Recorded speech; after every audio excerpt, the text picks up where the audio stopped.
کہ اٹھیے آپ جو مانگتے ہیں آپ کو دیا جائے گا، تو وہ اپنے نبی کریم صلی اللہ علیہ وسلم جو ہے وہ شفاعت اپنی امت کے لیے کریں گے، تو پھر اللہ سبحانہ تعالیٰ ان کو کہیں گے کہ یہ لوگوں کو آپ لے جائیں، تو وہ خود ہمیں جنت میں چھوڑ کے آئیں گے الحمدللہ، اگر ہم نیک ہوں گے تو۔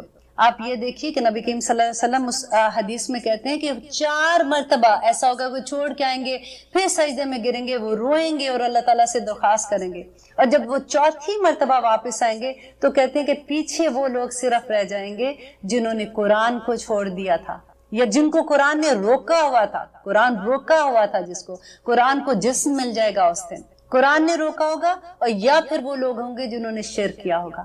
کتنی بڑی بات ہے، قرآن کو چھوڑنے کا تو سوال ہی پیدا نہیں ہوتا۔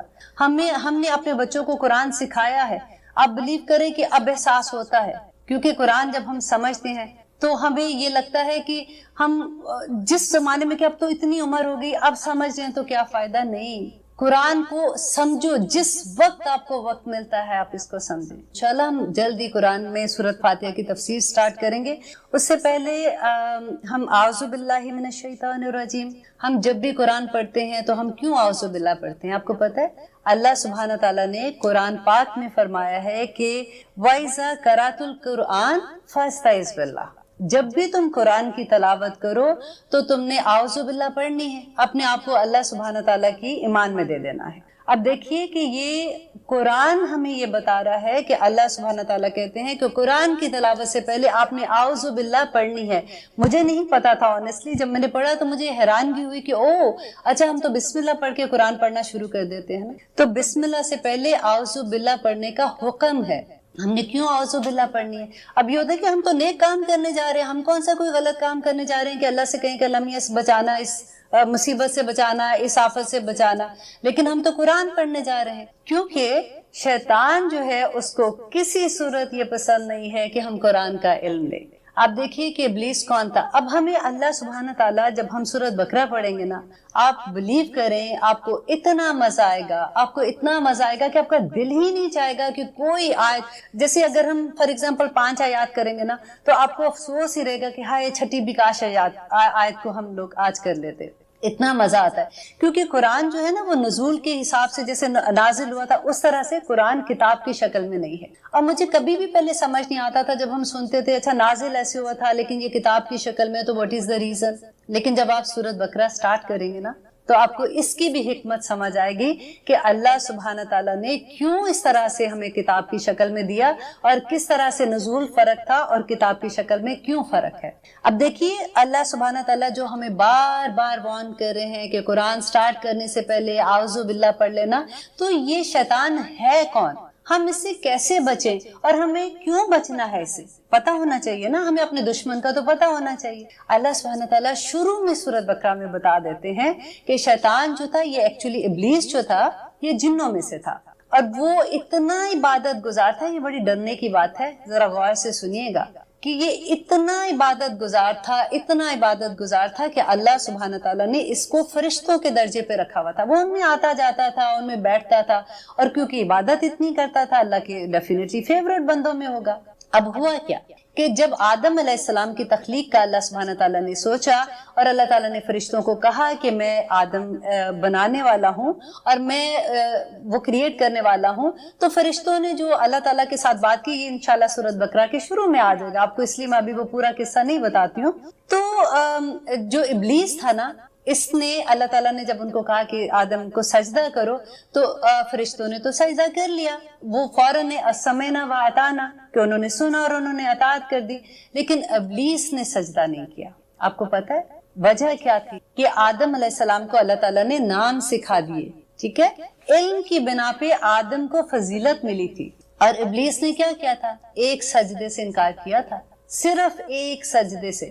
تو اس کے جواب میں اللہ سبحانہ تعالیٰ نے اس کو کیا کہا تھا کہ تو مردود یہاں سے نکل جا، اس پہ لعنت ہے۔ ہم ایک فجر کی نماز میں کتنے سجدے چھوڑتے ہیں؟ 4 سجدے چھوڑتے ہیں، صرف ایک فجر کی نماز۔ اللہ ماشاءاللہ، میں سب کی بات نہیں کر رہی، ہم اپنے بچوں کو ہی دیکھ، یہ بہت ڈر والی بات ہے کہ اللہ کے صرف ایک سجدے سے انکار پہ اللہ تعالیٰ نے اس کو کہاں پہ پھینک دیا۔ اور پھر اس کے بعد اللہ تعالیٰ نے آدم علیہ السلام کو جنت میں بھیجا، پھر آدم علیہ السلام نے وہ پھل کھا لیا. It was a beautiful story, انشاءاللہ سورۃ بقرہ میں آئے گی تو ہم اس کو ڈیٹیل میں دیکھیں گے. پھر آدم علیہ السلام کو اللہ تعالیٰ نے جب دنیا میں بھیجا تھا تو سب سے پہلے کیا کہا تھا؟ آپ کو پتہ ہے اللہ تعالیٰ نے آدم علیہ السلام کو اور حوا کو کہا تھا کہ اب تم دنیا میں اتر جاؤ، تمہیں ہماری طرف سے ہدایت آئے گی. جو اس کو ہدایت آئے گی، کون سی ہدایت آئے گی اللہ تعالیٰ کی طرف سے؟ یہ قرآن آئے گا. یہ قرآن جو تورات تھی، زبور تھی، انجیل تھی، اللہ تعالیٰ نے ہمیں پیدا کر کے پھینک نہیں دیا. اللہ تعالیٰ نے ہمیشہ ہمیں گائیڈنس دی ہے. تو میری طرف سے ہدایت آئے گی، جو اس کو مانے گا، جو اس پہ عمل کرے گا وہ کامیاب ہو جائے گا، اور جو نہیں عمل کرے گا وہ نہیں کامیاب ہوگا. سیدھی سی بات تھی. اور اللہ تعالیٰ نے ساتھ ہی وارن کر دیا کہ اس زمین پہ تمہارا دشمن یہ شیطان جو ہے یہ تمہیں بہکاتا رہے گا، کیونکہ اس نے اللہ سبحانہ تعالیٰ سے وعدہ کیا تھا کہ میں تیری امت کو آگے سے آؤں گا، پیچھے سے آؤں گا، دائیں سے آؤں گا، بائیں سے آؤں گا، اوپر اور نیچے کا وہ بھول گیا تھا، جس پہ کہا تھا کہ ہم سجدہ کر سکتے ہیں اور اللہ سے دعا کر سکتے ہیں. اس نے یہاں تک قسم کھائی تھی کہ میں بنی آدم کی نسلوں کی جڑیں کاٹ کے رکھتا. یہ قرآن کے لفظ ہیں. آپ اللہ سے اس کا مکالمہ جو ہے وہ پڑھیں گے تو آپ کو پتہ چلے گا کہ اس نے کتنی شدت سے کہا تھا کہ میں کس طرح سے ان پہ حملہ کروں گا. اللہ تعالیٰ نے کہا تھا کہ تو نے جو کرنا ہے تو کر، لیکن میرے متقی لوگ جو ہیں، میرے پرہیزگار لوگ ہیں، ان کا تو کچھ نہیں بگاڑ سکتا. یہ بڑی خوبصورت بات ہے. پتہ دل کو ایک چین بھی پڑ جاتا ہے کہ الحمدللہ اگر ہم کوشش کر رہے ہیں نا، ہم اللہ تعالیٰ کے راستے میں بھاگنے کی کوشش کر رہے ہیں، اللہ تعالیٰ کو منانے کی کوشش کر رہے ہیں، الحمدللہ اللہ تعالیٰ ہمیں اپنے متقی لوگوں میں قبول کر لے تو پھر ہمارا شیطان کچھ نہیں بگاڑ سکے گا انشاءاللہ. لیکن شیطان ہمیں وسوسے ڈالتا رہتا. قل اعوذ برب الناس کیا ہے؟ قل اعوذ برب الفلق کیا ہے؟ اللہ تعالیٰ نے کہا کہ ایوری نائٹ پڑھو، اپنے اوپر دم کرو. نبی کریم صلی اللہ علیہ وسلم اپنے ہاتھ پہ پھونکتے تھے، جہاں تک ہاتھ جاتا تھا وہ اس کو اپنے جسم پہ لگاتے تھے، دم کرتے تھے تاکہ شیطان سے میں دور رہوں. اور یہی امت کو سکھایا، کیونکہ نبی کریم صلی اللہ علیہ وسلم کا ہر عمل ہی امت کے لیے تھا، امت کو سکھانے کے لیے تھا. تو شیطان کے حملے سے بچنے کے لیے ہمیں قرآن کا علم، تو ہمیں جب پتہ ہوگا تو ہم کریں گے نا یہ ساری چیزیں. قرآن کا سفر جو ہے نا، دیکھیں جیسے آپ یہ دیکھیں سائن بورڈ ہوتے ہیں. اب میں نے یہاں سے، اگر میں اسٹوڈیو میں ہوں اس وقت، میں نے یہاں سے اپنے گھر جانا ہے، مجھے راستہ فار ایگزامپل نہیں آتا، میں پہلی دفعہ جا رہی ہوں، تو میں کیا کہوں گی؟ سائن بورڈ پڑھوں گی، اچھا یہاں سے جانا ہے اور میں اپنے گھر پہنچ جاؤں گی. لیکن جب میں سائن بورڈ ہی نہیں دیکھوں گی، مجھے پڑھنا ہی نہیں آ رہا سائن بورڈ کو، تو میں کیسے گھر پہنچوں گی؟ ایک سائن بورڈ مجھے اگلی راستے کا پتہ دیتا ہے نا. اسی طرح قرآن کا ہر آیت آپ سوچ لیں ایک سائن بورڈ ہے جو جنت کے راستے کی طرف ہمیں لے کے جا رہی ہے. اور یہ راستہ اتنا خوبصورت راستہ ہے جس کی کوئی حد نہیں، اور اتنا آسان راستہ ہے کہ میں آپ کو بتا نہیں سکتی ہوں. کیونکہ دیکھیں جب تک ہم عہد نہیں نہ کر لیتے تو بہت مشکل لگتا ہے، جم جاؤ نا تو آسانی ہو جاتی ہے. ابھی سورۃ بقرہ میں اللہ سبحانہ تعالیٰ کہیں گے کہ یہ جو کشتی کے پارٹ پہ بیٹھ جاتے ہیں نا، جو کبھی لڑک کے ادھر چلے گئے، کبھی لڑک کے ادھر چلے گئے، کہیں نہیں پہنچتے. ایک وہ کہتے ہیں نا دھکا لگے گا تو پانی میں گر جاؤ گے یا پھر دوسری طرف گر جاؤ گے. ایک دفعہ آپ پکا ارادہ کر لو کہ یہ کام میں نے کرنا ہے، مجھے اللہ کو منانا ہے، تو آپ دیکھنا کہ آپ کا ہر راستہ آسان ہوگا. آسان پتہ کیسے ہوگا؟ نمبر ایک یہ کہ آپ پہ اللہ تعالیٰ آپ کو اپنی انشاءاللہ مدد بھیج دیں گے. فرشتے ہیں اللہ تعالیٰ کے اس کائنات میں. اللہ تعالیٰ کہتا ہے کہ جس بندے سے اللہ سبحانہ تعالیٰ محبت کرتے ہیں نا، اللہ تعالیٰ جبرائیل علیہ السلام کو 7 آسمان کے اوپر کہتے ہیں کہ جبرائیل میں اس بندے سے محبت کرتا ہوں، تو بھی اس سے محبت کر. اور جبرائیل علیہ السلام آسمان کے فرشتوں کو کہتے ہیں کہ اس سے اللہ میاں محبت کرتے ہیں، تم بھی اس سے محبت کرو. اور آسمان کے فرشتے زمین کے فرشتوں کو کہتے ہیں، اور زمین کے فرشتے جو اس بندے کے اراؤنڈ لوگ ہوتے ہیں ان میں وحی کر دیتے ہیں، کان میں القاء کر دیتے ہیں، ان کو بتا دیتے ہیں کہ اس بندے سے محبت کرو. کئی دفعہ ہمیں حیرت نہیں ہوتی کہ ہم اس بندے کو تو جانتے ہی نہیں ہیں، یہ ہمیں کتنی محبت سے ملا ہے. اور بہت دفعہ ایسے آپ کو ہوگا کہ اجنبی لوگ آپ سے محبت کر رہے ہوتے ہیں، آپ کو پیار سے دیکھ رہے ہوتے ہیں، آپ سے اخلاق سے بات کرتے ہیں، تو آپ سمجھ لیں کہ اللہ سبحانہ تعالیٰ کو آپ پسند آ گئے. بڑا خوبصورت راستہ ہے. ایک دفعہ آپ چل کے دیکھیں، آپ بلیو کریں شروع میں کیا ہوتا تھا، مشکل پتہ ہے کیا ہوتی ہے؟ چلنا تو آسان ہے کہ انسان چلا جاتا ہے، کیونکہ پھر جب ہم چلتے ہیں نا تو یہاں پہ ایک آگ لگتی کہ جو میری اولاد ہے، جو میرے گھر والے ہیں، جو میرے اراؤنڈ ہیں، جو میری فیملی ہے، میرے بہن بھائی ہیں، وہ اس لیول پہ نہیں آ رہے ہوتے نا، جب تو بڑی تکلیف ہوتی. میری ٹیچر ہمیں یہ کہا کرتی تھی کہ ضد کر لو اور جو آیت آپ پڑھ رہے ہو, جو آیت آپ سیکھ رہے ہو, اس کو اپنے اوپر ڈھالو, اور ایک دن وہ آئے گا کہ تم سرپرائز ہو جاؤ گے کہ کس طرح سے آپ کے اراؤنڈ لوگ جو ہیں وہ بدلنا شروع ہو جائیں گے, آپ کے گھر والے بدلنا شروع. آپ کو پتہ ہے یہ ہمارا اپنے بہانے ہوتے ہیں کہ میرا میاں نہیں مانتا, میرے بچے یہ کہتے ہیں, میرا فلاں یہ کہتا ہے, کیونکہ ہم نے کرنا نہیں نہ ہوتا تو ہمیں بہانہ مل جاتا ہے, اور یہ بڑا آسان ہوتا ہے کہ ہم کسی اور کے اوپر ڈال دیں. لیکن جب آپ اپنے دل سے اپنے رب کو خوش کرنا چاہو گے نا تو بہت آسانیاں ہیں, اور یہ راستے میں کوئی مشکل کیا ہوگی. لیکن نیکی کرنے میں, اچھا کام کرنے میں آپ کو کون برا کہے گا؟ کوئی بھی برا نہیں کہے گا. تو اللہ بھی راضی ہو جاتا ہے اور دنیا بھی راضی ہو جاتی ہے. لیکن ہمیں یہ پتا تو ہو کہ راضی کرنا کیسے ہے, رائٹ؟ راضی کرنا کیسے ہے؟ اللہ سبحانہ تعالیٰ نے پورا قرآن, ہم کہتے ہیں جی اہدنا الصراط المستقیم, پڑھتے ہیں نا سورت فاتحہ میں ہم پڑھیں گے, بڑی خوبصورت سورت ہے یہ. ہم کہتے ہیں کہ اہدنا الصراط المستقیم, اللہ تعالیٰ ہماری دعا قبول کرتے, پورا قرآن ہمارے آگے رکھتے ہیں کہ یہ ہے قرآن, یہ ہے ہدایت, اب لو ہدایت اور اس راستے پہ چلو. کیونکہ دنیا میں بھی ذلت ہے, دنیا میں بھی ذلت ہے اور آخرت میں بھی ذلت ہے. آپ دیکھیں اگر ہم یہ راستہ چھوڑ دیتے ہیں نا, اور اللہ سبحانہ تعالیٰ قرآن میں ایک بڑی خوبصورت بات کہتے ہیں کہ جو لوگ قرآن کو چھوڑ دیتے ہیں نا تو سنکا کا لفظ آیا ہے ادھر. سنکا کا مطلب ہوتا ہے دل کی بے چینی, کہ جو لوگ قرآن کو چھوڑ دیتے ہیں اللہ سبحانہ تعالیٰ ان کے دل بے چین کر دیتا ہے. اگر آپ دیکھیں کہ بعض لوگوں کو دیکھتے ہو کہ یہ تو اللہ کی اتنی نافرمانی کرتے ہیں, ان کے پاس اتنی دولت ہے, کاروبار ہے, ان کے اتنے نام ہیں, حیرت ہوتی ہے نا بعض دفعہ کہ ان کے اوپر تو کرم ہی ہے اللہ تعالیٰ کے, ہمیں تو کرم یہی لگتے ہیں نا. لیکن آپ یہ دیکھیں کہ اللہ سبحانہ تعالیٰ قرآن میں کہتے ہیں کہ دنیا کی حقیقت اللہ تعالیٰ کے سامنے ایک مچھر کے پیر کے اوپر جو اس کی جوں ہوتی ہے نا, ایک چھوٹا سا کیڑا ہوتا ہے, اس کے برابر بھی نہیں ہے. اتنی حقیر چیز ہے, اللہ سبحانہ تعالیٰ یوں ہی دے دیتے ہیں. رحیم ہے نا, رحمان ہے, رحیم ہے, اللہ تعالیٰ یوں ہی دے دیتے ہیں. اور اصل جو دولت ہے وہ ہدایت کی دولت ہے. جو اللہ سبحانہ تعالیٰ جس کو ہدایت کی دولت دے دیتا ہے اس کے ادھر چین ڈال دیتا ہے. آپ بلیو کریں, کبھی آپ جب جو بھی الحمدللہ ڈیفینیٹلی ہم مسلمان اس راستے پہ ہیں, جب آپ اللہ کو راضی کرنے والے بن جاتے ہیں, ایک محنت کرتے ہیں اس کو راضی کرنا ہے, تو اللہ سبحانہ تعالیٰ ایسی ایسی خیالات دل میں ڈالتا ہے. کئی دفعہ ہوتا ہے کہ آپ صبح سو کے اٹھیں گے تو something is dancing, اندر سے لگتا ہے کہ آج میں کیوں خوش ہوں, کوئی ایسی نیوز بھی نہیں آئی ہے, کوئی ایسی بات بھی نہیں کی, تو آج میں کاہے کو خوش ہوں اتنی.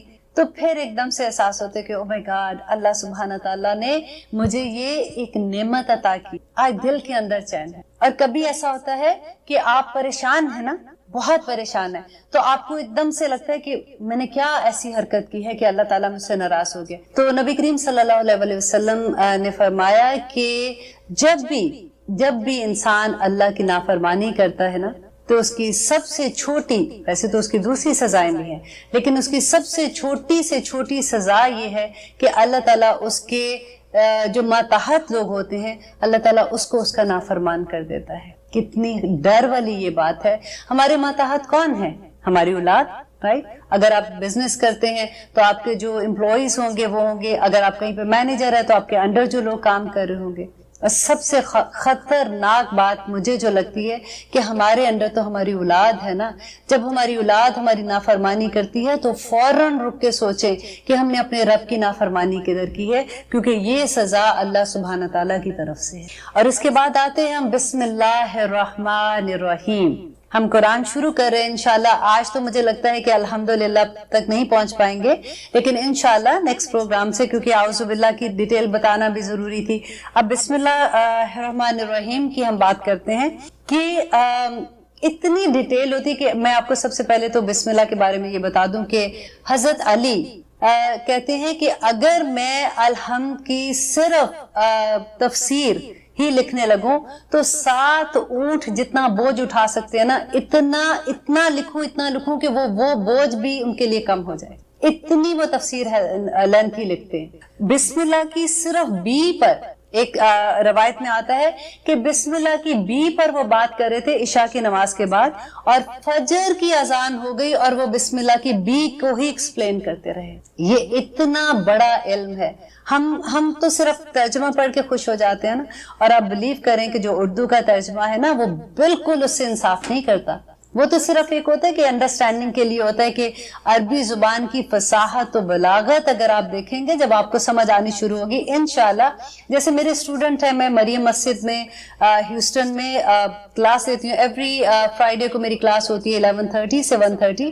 تو میں نے اپنے اسٹوڈنٹ کو یہی کہا ہے کہ دیکھو اگر ایک سپارہ میرے ساتھ ایمانداری سے کر لو اور انشاءاللہ اگلے سپارے میں تم مجھے پڑھا رہے ہوگے، کیونکہ اتنا مزہ آتا ہے اس کو سیکھنے کا. اور انشاءاللہ میں آپ لوگوں سے بھی یہی وعدہ کرتی ہوں کہ میں پوری کوشش کروں گی کہ آپ لوگوں کو بھی اتنا اس قابل کر دوں کہ آپ لوگ کے پاس اگر ترجمے والا قرآن نہیں ہے تو تب بھی آپ قرآن کو ترجمہ اور تفسیر کر سکیں. تفسیر یہی ہوتی ہے کہ اللہ جو بھی آیت ہے آپ کو اس کی انڈرسٹینڈنگ ہو جائے. قرآن اتنا آسان ہے، اتنا آسان ہے. آپ دیکھیں کہ اس میں 65% ورڈز جو ہیں وہ اردو کے ہیں. پورے قرآن میں آپ دیکھ لیں 65% ورڈز بہت بڑے زیادہ لفظ ہیں، کیونکہ اردو کے بہت سے لفظ ایسے ہیں جو عربی اور اردو کے ایک جیسے ہیں. اس کے علاوہ رپیٹ لفظ ہیں، جیسے آپ کہہ دیں پروناؤن جن کو ہم کہتے ہیں نا، الذی، ذالکا، ہو، ہما، ہم، پروناؤن جیسے آتے ہیں نا، وہ سارے کے سارے جو ہیں وہ ریپیٹ ہوتے جائیں گے. اتنے ریپیٹ ہوتے ہیں کہ تھوڑی سی آیات کے بعد آپ کے دماغ میں بیٹھنا شروع ہو جاتے ہیں. اور وہ جو ہے وہ اباؤٹ آپ کہہ لیں کہ 20% ہے وہاں قرآن میں. اور جو نئے لفظ ہیں پہ کتنے بچتے ہیں؟ اونلی 15%. تو آپ کو محنت کس پہ کرنی ہے؟ 15% پہ بس، اور آپ کو پورا قرآن آ جائے گا انشاءاللہ. ایک سپارہ ختم ہوگا نا پھر ہم بات کریں گے، ٹھیک ہے؟ اب ہم بات کر رہے تھے بسم اللہ الرحمن الرحیم. جابر علیہ السلام فرماتے ہیں کہ جب یہ آیت نازل ہوئی، جب بسم اللہ الرحمن الرحیم نازل ہو رہی تھی تو بادل مشرق کی طرف سے چھٹ گئے، ہوائیں ساکن ہو گئی، جانوروں نے بھی کان لگا لیے، شیاطین پر آسمان سے شعلے گرنے لگے. پروردگار عالم نے اپنی عزت و جلال کی قسم کھا کے کہا کہ جس چیز پر میرا یہ کلمہ پڑھا جائے گا میں اس میں ضرور برکت ڈال دوں گا، ضرور برکت ڈلے گی. دیکھیں ہم ہر کام کے شروع کرنے سے پہلے بسم اللہ پڑھنی ہے.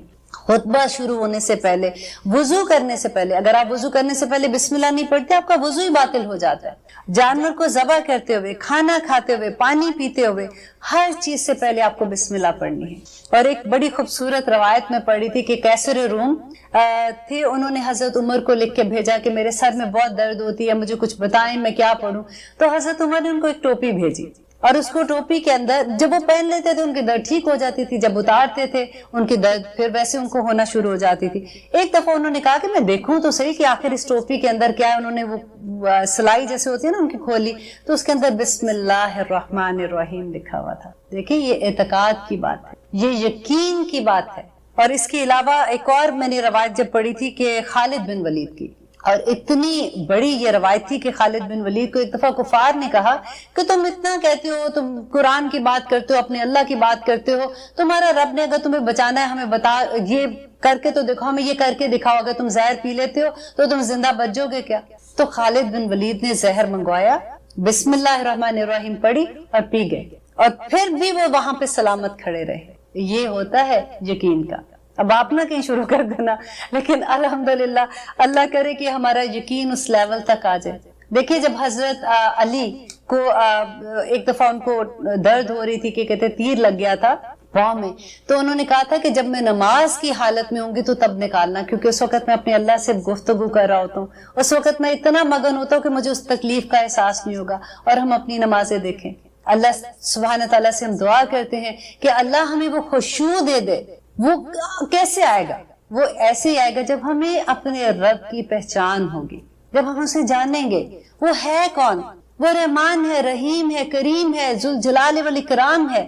ہمیں کیسے پتا چلے گا کہ یہ ساری اتنی اس کی صفات جو ہے، جب ہم ان کو جانیں گے کہ وہ رب کون ہے جو ہم پہ اتنے کرم کر رہا ہے، تو تبھی اس کی ہیبت بھی ہوگی، اس سے محبت بھی ہوگی. رائٹ؟ اللہ تعالیٰ سے صرف محبت ہی ضروری نہیں ہے، کافی نہیں ہے، ضروری نہیں، غلط لفظ بول رہی ہوں، کافی نہیں ہے. اللہ تعالیٰ نے نبی کریم صلی اللہ علیہ وسلم کو جب بھیجا تھا تو کیا کہا تھا؟ کہ ڈراؤ ان لوگوں کو. اور انذار کا جو لفظ ہے نا بڑا خوبصورت ہے. وہ ڈرانا نہیں ہوتا جیسے ہم کسی شیر کو دیکھ کے ڈر کے بھاگ گئے, وہ ڈرانا نہیں ہے.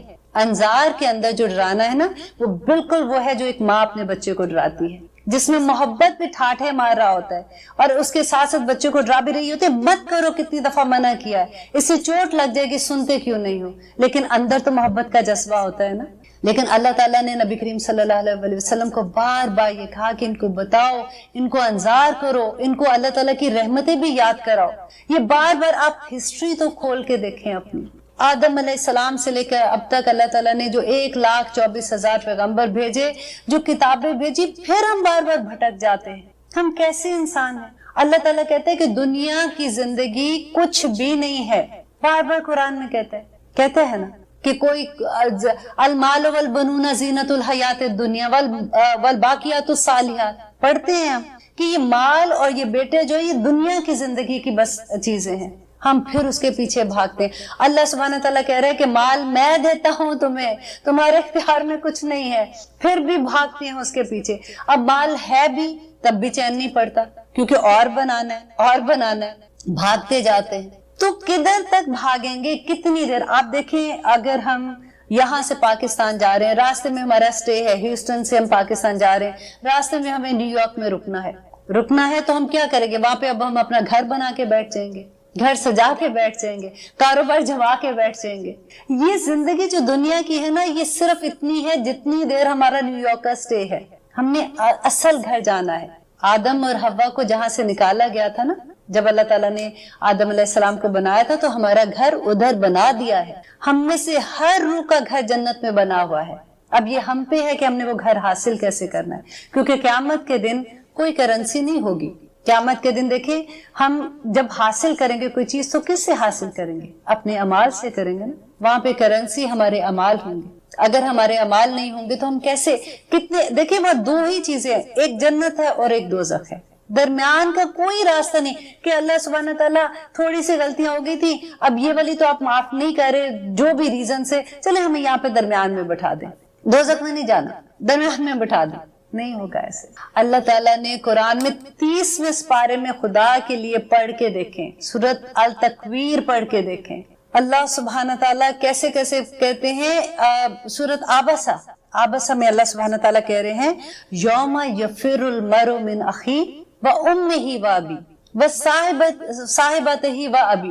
تو اللہ تعالیٰ کہتے ہیں کہ اس دن یفر, بھاگے گا آدمی اپنے بیٹے سے, اپنی بیوی سے, اپنی ماں سے, اپنے بیٹے, اپنے بھائیوں سے, اپنی بہنوں سے, ہر رشتے کو اللہ تعالیٰ نے کہا ہے کہ وہ بھاگے گا. کیوں بھاگے گا؟ اگلی آیت میں اللہ تعالیٰ نے کہا ہے کہ لِكُلِّ امْرِئٍ يَوْمَئِذٍ شَأْنٌ يُغْنِيهِ, کہ اس دن بے پرواہ ہو جائے گا ہر رشتے سے. ہمیں یقین نہیں آتا نا, کیونکہ ابھی تو ہمارے اندر رحم کا جذبہ ہے. ہم کہتے ہیں ایسے کیسے ہو سکتا ہے کہ ہم اپنے بچے کو ایسے آگ میں پھینک دیں گے؟ ایسے کیسے ہوگا کہ اللہ تعالیٰ کہے گا قیامت کے دن ہم اپنے دودھ پیتے ہوئے بچوں کو زمین پہ پھینک کے آگے بھاگیں گے؟ ہمارا بچہ ہمارے پاس آ گیا, ہم کہیں گے پیچھے ہو جا, ہم نہیں جانتے. اس لیے کہ قیامت کے دن اللہ سبحانہ تعالیٰ رحم کے جذبے ہمارے اندر سے اٹھا لے گا.